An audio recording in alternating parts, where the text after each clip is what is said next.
I'm Brittney Saunders and welcome to Big Business, the place where business is far from boring. And today I'm recording on a Wobbical land. Now, I somehow managed to build an empire from the garage underneath my house, and I'm here to share it all with you. From the wins, the huge mistakes, the challenging times, and the funny moments in between. So whether you're in business yourself already, perhaps you're not in the game at all, maybe you're looking for some inspo, or you just simply want to hear the tea when it comes to running a business, this is the podcast for you. Coming up on today's episode, it's a bit of a juicy one, and I'm starting to learn that the juicier the episodes, the better. Everyone wants to know just the tea on business in general, but also I think like the tea on me and Fayt. So if you love the juicy goss, you're going to love this episode. Today, I'm pulling back the curtain and breaking down some of the actual costs we've had at Fayt this financial year. And let me tell you, it's giving, what the fuck, are you fucking serious? I've quite literally asked AJ to provide me with our profit and loss statement, and I have downloaded the entire thing. Now, this is obviously, it's not quite the end of the financial year. So this is from our profit and loss statement, which ends on 30 June 2025. So we've still got a month to spend more bloody money, but I thought I would just be transparent and run through some of these costs with you because, as I've mentioned on like an episode more recently, as a woman, I want to be more comfortable talking about money and not feel like I shouldn't talk about it. But today I do want to just be transparent with how much it actually costs me to run Fayt. I've got the numbers here. This is my first time seeing these. As you all know, I don't really look after the numbers at Fayt. It's not on me to kind of do all of our accounts and everything. AJ does that along with our accountant, but I'm going to read some of them out to you. I think everyone's going to be really shocked, and I think Xander especially is going to be shocked. So let's just get straight into it and straight down to business. So before I tell you my juicy numbers, I think it's important for me to touch on a little bit more like why I am sharing this. I definitely think that there's a perception that if a brand is doing well, the owner is just rolling in it. And I did a bonus episode about this recently if you haven't listened to it. The title is something along the lines of "We don't owe our staff explanation on financials." So go and listen to that one if you haven't already. And I think that is just like a massive perception, especially on social media. You know, you hear, this business is this, $100 million and whatever. And it's all about like sharing the wins and the stats. And like when people are saying, you know, even me included, when I say like Fayt is an 8-figure business, that doesn't mean that I'm putting 8 figures in my pocket. I fucking wish I was putting 8 figures in my pocket because I'd be bloody retiring. But when brands say like this is a $100 million brand, this is a $50 million brand, that is just the sales. Like that's before any expenses. Now, when it comes to Fayt, don't get me wrong, we've built something absolutely amazing. And like with any business, even though, you know, businesses are amazing, it doesn't mean that your profit is flowing like rosé. You know, it comes at a massive cost. And the truth is that running a business of Fayt's size is expensive, like terrifyingly expensive.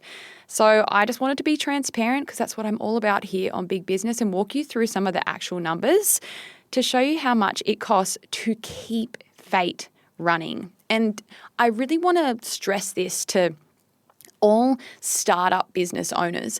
I think where a lot of people go wrong when it comes to starting a business, especially if you're seeing business owners on social media and it's all fun and games and the highlights, a lot of people can perhaps be misled into starting a business because they might think, oh, that looks so easy and fun and I'm going to make so much money. I'm going to make so much money and it's all going to be for me, you know, because you think, I'm not working for someone else. I'm working for myself. So I'm going to be able to put all the money in my pocket. That is so far from the truth. I can't even begin to explain to you. Running and owning a business is the most expensive thing that you will ever do in your entire life. And I just want to be the one to say that and put it out there. Don't go into business if it's just because you think you're going to make so much money to put in your own pocket. You might get to that point, but the shit that you have to do to get to that point and the costs that come with running a business will send you into a shock. Well, let's get into what everyone's bloody listening for, shall we, Xander? And I feel like you're just sitting on the edge of your seat. I'm actually nervous. I'm nervous. I want you to save your money. So do I. And looking at this as well, like looking at your profit and loss, like I'm sure everyone listening who's in business, it's so important to look at your profit and loss all the time, not just at the end of the financial year, but it's a great indicator of how your business is going. It's an indicator of, your overall sales and then your costs and what you're left with at the end. And it is our job at the end of the day to look at where we can save money. Because really, with the profit and loss statement, we want to see more profit than loss, So if you're one of those business owners who doesn't look at their numbers, I know a lot of business owners are too scared to look at them because they don't want to, be faced with the realities of like, holy shit, maybe we're not making as much money as we could be or should be. Look at everything that you're spending and see, like what I'll be doing now that we're coming towards the end of the financial year is looking at our costs and going, all right, where can I save a little bit of money here? Ooh, so obviously I'm not going to share the profit part. I feel like that's oversharing a little bit too much, but I'm just going to throw some numbers at you and tell you exactly how much it costs to run Fayt. Okay, so I'm going to start out with one of the most expensive ones, and that is how much we spent on wages in this last financial year. Are you ready, Xander? So our wages and salaries cost for this financial year was $2,552,992. Xander's mouth is just dropping to the floor. And do you want to know what's funny? Like, that's mind-blowing that we've done $2.5 million in wages just in 1 year, in 12 months. And I'm actually, like, that scares the shit out of me to look at it in full. But it also makes me really proud of myself. And I'll tell you why. It's because looking at that number, it makes me think back to when I hired my very, very first employee. And now, as everyone knows, I hired that first employee to come and help me in the garage underneath my house. It was AJ's mum's friend's daughter. So like family friend's daughter, right? And it feels like yesterday that I was hiring her. I'd never hired anyone. I'd never managed anyone. Like, I'd never even had a job where I was like even a team fucking leader. Like, I was on the team. I was never a leader. And I so vividly remember being so scared when I was hiring her because that was going to be my first time that I was paying anyone. And I remember saying to AJ, like, what if I don't have enough money to pay her? Mind you, she was coming to work with me casually, like 2 to 3 days a week. So however many $100 that was going to cost me to hire her each, or not to hire her each week, but to have her come and help me, like I was petrified at the thought of, paying her, I don't know, $500 a week or whatever it was back then to come and work her 2 or 3 days. And now we're paying $2.5 million a year in wages. Like it's fucking nothing. So that's the first big cost.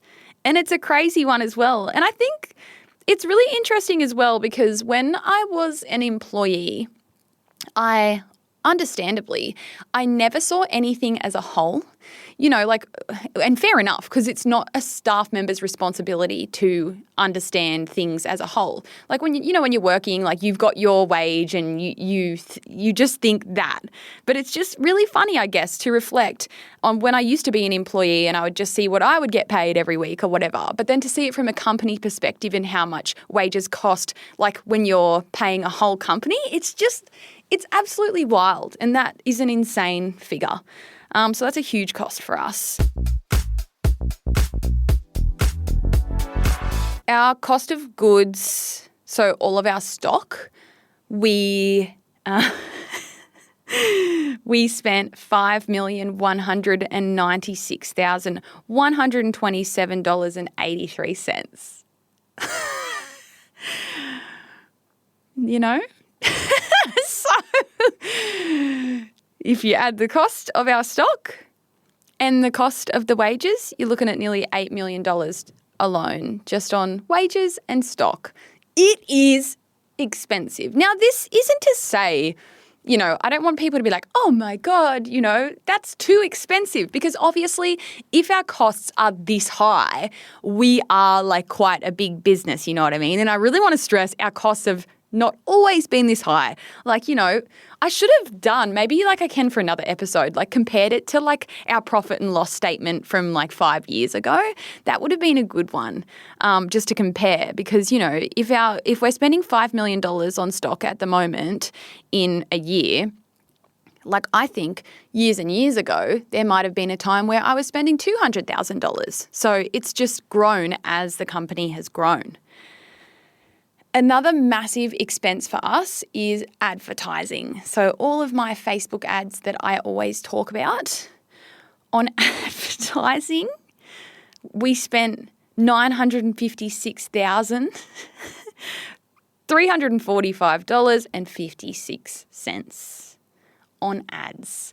And that is a great one to talk about, because I've said this before, the big businesses are the ones that spend the most on advertising, but I think consumers wouldn't think that, because they think, oh, that's a big successful business, like they don't need to spend money on advertising to gain new customers. But that's like so false. We spend more because we want to find more customers. So don't be fooled when you see like a big brand on social media and think that like just because you're a big brand that you just must have customers that just come and shop with you automatically and you don't have to do any advertising. You absolutely do. The bigger you get, the more advertising that you have to do. For example, like let's look at Apple as a company. Look at how much advertising they do. Like you see Apple advertised everywhere, but they're massive and you think that they'd just be fine, you know, having their customers organically come to them. But I spend so much money on ads, literally $1 million a year. That is freaking crazy. Another random, like there's even some more like random costs that surprise me. And it's actually these little ones that I like to take a closer look at to see, you know, do we need to spend that much on that? For example, cleaning, $30,000. We spent $30,000 on cleaning in this financial year.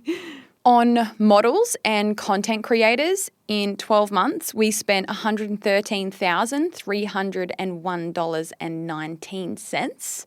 I would say like that's okay-ish. Like I'm kind of happy with that, if I'm being honest, because we do quite a lot of photo shoots. On rent for our warehouse and our office and our retail stores in the year, we spent $977,000, $415.27. So $1 million on rent.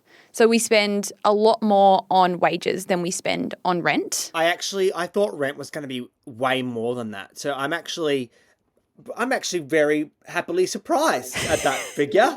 So I think, like, I'm happy with that as well. I mean, if there was any cost that I'd love to lower, of course it would be rent. You know, I can't go saying, oh, I would love to reduce our salary costs, because then we'd be losing staff members. But when it comes to rent, sure, I'd love for it to be less.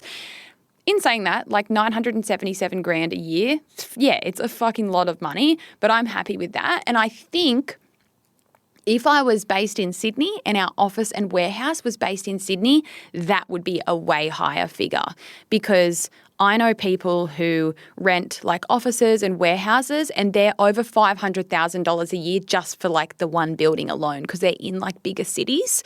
So whilst Newcastle is still like expensive and like nothing is cheap or affordable, I know for a fact that commercial rent in Newcastle is obviously going to be more affordable than, you know, if you were in a big city like Sydney. So I'm kind of happy with that. I mean, I'd love to spend less on rent, but I'm glad you're happy with that one too, Xander. On subscriptions for the year, we spent $166,000. Do I need to tell you all the like $166,361.56. So subscriptions would be like all of our platforms that we have, our Shopify subscription, like our team apps that we have to use to communicate, our Milanote subscription. We've got a bunch of Spotify accounts, all that kind of stuff equals to be $166,000 a year. What one of those subscriptions costs you the most? Ooh. Maybe like our shipping platform, I would say, like those like warehouse platforms that we have, and like Shopify, I would say like they're the big ticket ones. Speaking of shipping, let's take a look. How much have we spent on shipping in a year? Take a guess, Xander. Based off everything that I've told you, how much do you think we have spent on shipping out our parcels in the year based on all the other costs? I'm really bad at guessing this stuff, but I'm just going to say for shipping, 500,000. Wrong. Oh, is it? Am I close? No, it's 1.6 million. Jesus Christ. It's $1.624 million and $500.27. And what's crazy is, like, we offer free shipping on orders over $150, and our average order is usually above $150, which means we choose to then pay. So looking at that 1.6 million, like if someone doesn't meet our free shipping quota, they're obviously going to be like paying for a portion of their shipping. But it's a huge bloody cost. $1.6 million in a year we have spent on shipping our parcels out to all of our customers. See, when you said shipping, I only thought for some reason like it being shipped over or flown over from manufacturing. Yep. No, this is like shipping as a whole, but that would also include like incoming freight, but like the main bulk of that money would be us sending our parcels out to our customers. Entertainment, we've got $12,000. I don't actually know what falls into that category. It's just entertaining things, dinners and stuff like that, like staff dinners. Printing and stationery, $6,065. I feel like that's quite low considering, like, we do go through quite a lot of paper. Repairs and maintenance, we spent $39,294.94 for general repairs and maintenance of like our stores or office. Telephone and internet. So just like to have fucking internet, $12,652, which is that's. It seems steep, you know, to just have Wi-Fi, but we do have so many Wi-Fi connections, like in all of our stores and the warehouse and the office and everything. For national travel, because we travel around quite a lot, having stores kind of in 3 different states. And this is a good one actually, $172,000. I want to look into that. That's so much money. That is. For a year of national flights. Yeah. And like this is the other thing as well, where we've got this amazing community who does ask us, you know, open here, open there. But like there's so much, and I know I say this all the time in our episodes, Xander, but there's so much that goes into owning a store in a different city. It's not just worrying about, you know, the roster for the day and what if everyone calls in sick. It's like how much it costs to keep that thing going, flying around all the time. I'm going to actually look into that. I'm glad that I've gone through this because I'm sure in like a month we'll be meeting with our accountant to go through this anyway, which is what you do. Like you meet up with your accountant, you go through everything and he'll flag to us like these are areas that you need to look at. But that one in particular, $172,000 for national travel, I'm going to look into that. because that seems real steep, but I'm also not surprised. Another one, work events and photo shoots, $125,931. Work events and photo shoots, $125,931. Like, these numbers are absolutely insane. And I also want to say, I don't want, again, this comes back to like being a woman and talking about money.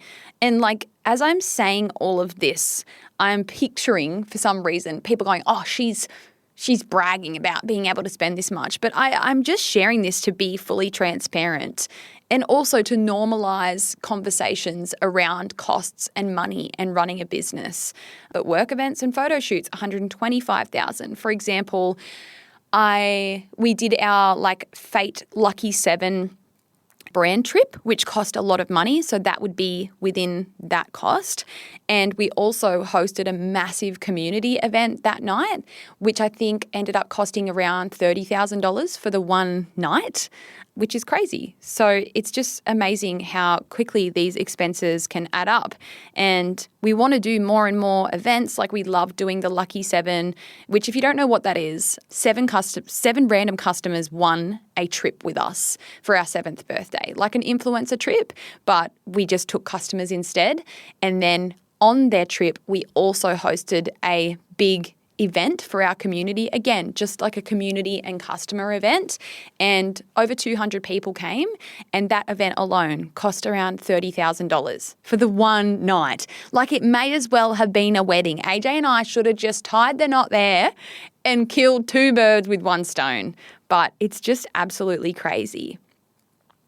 We've also got $70,461.45 in warehouse equipment purchases. So that's just buying anything and everything that we need for the warehouse. And when you're a business, you don't really just get to a point where you've got everything that you need. You're just constantly needing to purchase new things to maybe lay the warehouse out a little bit better. We moved warehouse within this financial year and we needed to get all new big industrial racking. Like, I think that ended up being $20,000 and something dollars. When we're buying more storage tubs, just anything like printers, forklifts, like, they're really expensive. We've got 2 of those. We're about to buy a 3rd one. So those warehouse equipment purchases just keep getting higher and higher. And it's absolutely crazy. We've got office expenses, $61,000. This is making me spiral reading it all like this. And it's very confronting because obviously, especially if you own a business, you know, you're never seeing things in the full picture like this until you look at it this way. You know, if you're just going day to day or week to week and your business, you know, just has expenses happening all the time, you don't think of it in the big picture of like how much this is going to cost across a year. So to look at a profit and loss for almost a year, it's actually so crazy and confronting, but also very insightful. And this is more AJ's job. I had to ask his permission. Like, can I read this out? And he was like, yeah, I don't see why not. But I feel inspired to like look more closely at our numbers and see like, you know, where we are spending a little bit too much money and how we can look at saving money so that our profit can be higher. We've got hire of equipment, $9,295. There's been a few times where we've had to hire cherry pickers to get up to the roof of the warehouse. We've had to like hire different forklifts, I think. Like, again, it's just like another little cost that I guess when you start a business, you never think that one day you might be paying $10,000 a year to hire things, you know? It's just all those little hidden costs. And I'd say whilst we've gone through all the big ones, there's so many little ones on here as well. Bank fees, $5,900. We've got charity donations, designs and prints, general expenses, insurance. Insurance, $64,227. Fuck insurance, honestly. Obviously, you need to have insurance when you're a business or like home insurance or whatever. You know what? If there's one cost that I could get rid of, it would be fucking insurance because whoever started insurance companies is a genius, because it's like, we will insure you in case anything goes wrong. But if nothing goes wrong, you just pay us heaps of money. Like, it's just, I hate it. But I feel the same about like car insurance and everything, because it's like, what are the odds of something actually going wrong? But then I need it there just in case something goes wrong. I mean, I could go on forever. There's lots of little tiny like $2,000 expenses, $3,000. Trial staff payments. We've got a small payment of there of just under $1,000 because we pay for all of our trials shifts. I don't know if anyone else does that, but that's another thing that we pay for. Like, even if someone's just coming in to do like, a little 1 hour trial kind of thing, we always just pay because it just feels like the right thing to do. But in a nutshell, this has been absolutely overwhelming, but I think it's been good to get it out there and share with you just some of the realities of how expensive it is to run a big business. If you could, for next financial year, focus on an area to save more money, what would that area be? What would that focus be? It's tricky because, like, looking at all of these categories that we've gone through today, they're all things that we absolutely need to keep the business going. Like, so there's nowhere, I definitely want to look into the national travel, because that 170 grand has really thrown me off. Like, I want to look into that a little bit closer, because these are all just like put in like headline categories. It's not like broken down or whatever. So I definitely want to look into that, although we do fly around a lot. Like, we did our model search. We opened a store. Yeah, we opened a store within this financial year. So I do want to look into that, because that's kind of alarming to me. But I mean, looking at this as a whole, there's nothing really that we can look at and cut down on, because everything that we're paying for, it's stuff that we genuinely need. Like, we need all of the team members that we have to run the operations of the business. But like, one thing that we already do kind of thing when it comes to wages is, like, especially like within our retail stores, is we're really mindful with, how we roster, and are we over rostering anywhere? Because all those little days where you've probably got too many people on, or people working too long, if that makes sense. Like, obviously if you've got someone there all day and then you've got people coming in for a lunch cover, like, you look at the little things, like, how long is that lunch cover shift? Does it need to be 5 hours? Can it be 3? Looking at little things like that can like make a huge difference when it comes to a whole year's worth of costs. So that's one way that we can look at our wages, is just closely looking at our rosters, especially for casual employees. But I mean, there's nowhere else where I can really reduce costs, because like, our rent is the rent price. Our shipping is the shipping price, and that's kind of, I guess, one of the downfalls of business is there's only so much you can do to save on costs without, I guess, downsizing your business. If I decided this is all fucking way too expensive, you would have to look at actually just downsizing the business as a whole, having less stores, having less staff, so that those, wages would come down, the rent would come down, because we wouldn't have so many stores, but then you're looking at less revenue. So it's just like the gamble that you take when you want to grow bigger and bigger. I've said this a million times on the pod. The bigger and bigger a business gets, the more stress that gets added to your life, and the higher the costs become. It's like the price that you pay for success, I guess. I hope people have enjoyed hearing some of the true costs of running Fayt, and I hope I'm not like overly exposing myself here by sharing our financial details in a bit more detail than most people would. But I think it's great to be transparent and speak openly about money. And as a woman, I feel empowered to do so. Don't let any of these numbers scare you, by the way, especially if you're just starting out in your business journey. I know for a fact, if I went back to myself at the beginning, who was too scared to hire my first employee, and I said, one day you're going to be paying over $2 million a year in wages and salaries, I would have dropped fucking dead and said, no way. But you got to remember, I've been in this game for nearly 8 years, and we've grown a lot in those 8 years. It's not like all of a sudden overnight I had to pay $2.5 million in wages. It has happened over the last 8 years, and that is all because of me because I've been the one to decide that I want this business to become bigger and bigger. As always, I'm going to end today's episode with a tip of the week. And it's actually a quote that I saw, and I don't know it exactly because I saw it on Instagram, but it was something along the lines of this, right? And it's a great quote to remind yourself of if you're ever feeling like stressed out or challenged in your role, or especially in your business. What a privilege it is to feel challenged in a pursuit of your own choosing. Boom.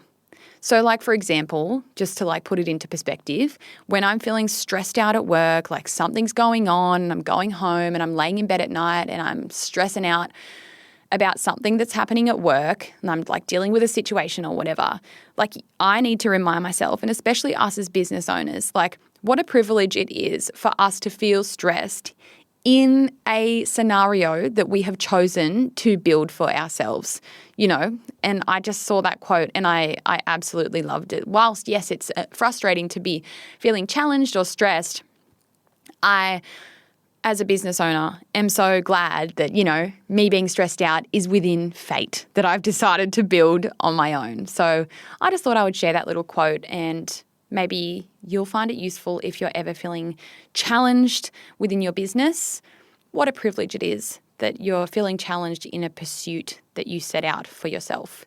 But anyway, that's everything for today's episode. I'm feeling like I need to take a mental break after reading all those numbers. And I'm actually really, really looking forward to going and seeing my accountant soon, like we do at the end of every financial year, and going through this in detail. And I'd love to look at saving some costs. And hey, maybe I'll do a bonus episode follow-up in the new financial year of how that meeting went and if I was able to actually look at any areas in detail as to where we could save some money. And I'll let you know about that national travel one because that's the one that's standing out to me. As always, feel free to rate our podcast 5 stars. If you haven't already, give us a follow on Instagram, bigbusiness_podcast, and send us a DM on there if you have any questions for me, any follow-up questions for this episode, or maybe you have a dilemma within your business or in your workplace, send us a DM. We monitor those DMs every day, including producer Xander, and we have a massive collection of everyone's questions that we've got waiting for episodes. But anyway, that's it. I don't know why I keep dragging on this outro. Xander is staring at me like, hurry the fuck up. Remember to chase after your dreams as if they owe you money.